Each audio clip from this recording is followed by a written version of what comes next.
ఎక్కువగా human breath ఎలాగైతే ఒక నిమిషానికి ఇన్ని అని ఉంటుందో అలా ఎక్కువ సార్లు శ్వాస తీసుకునే జంతువులకేమో తక్కువ ఆయుర్దాయము, కుక్క లాంటివి తక్కువ అంటే చాలా మెల్లగా శ్వాస తీసుకోవడం, శ్వాసనికి చాలా కంట్రోల్గా తీసుకునే టోర్టాయిస్ లాంటివేమో ఎక్కువ కాలం బతకడం అంట.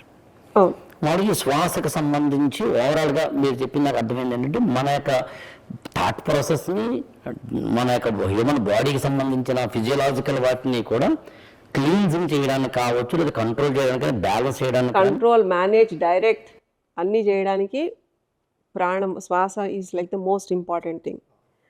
అండ్ ఇంకోటి ఇక్కడ మనం ఇందాక మీరు చెప్పినట్టు కుక్కలాగా తీసుకోక్కర్లేదు, మరీ అంతలా వెళ్ళక్కర్లేదు. సగటున ఒక మనిషికి 100 ఏళ్ళ ఆయుర్దాయం అనుకుందాం.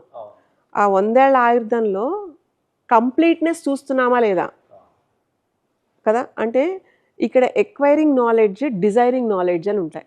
అంటే ఒకటి మనం తీసుకుంటున్నప్పుడు దాని పట్ల ఫోకసింగ్ ఉండాలి.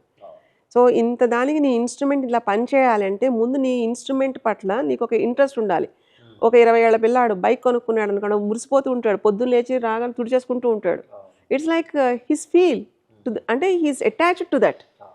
అలాగా మనకి కూడా మన శరీరం పట్ల ఇంత ఉంటుంది, ఒక గ్రాటిట్యూడ్ తోటి you have to be connected to that. ఆ దాంట్లో ఒక స్థిమితం వచ్చేస్తుంది, ఒక నెమ్మదితనం వస్తుంది, ఒకటి అర్థం చేసుకునే ప్రయత్నంలో నీ ఆలోచన విస్తారం అవుతుంది. అలాంటి ఉన్నప్పుడు వచ్చే యాక్షన్ రిజల్ట్ కూడా అంత పర్ఫెక్ట్గానే ఉంటుంది. అంటే ఎగ ఊపిరి దిగ ఊపిరి అని కాదండి, నువ్వు ఎంత యాక్షన్లు తీసుకున్నా నీ శరీరం ఇబ్బంది పడకుండా ఉండేలాగా చూడాలి.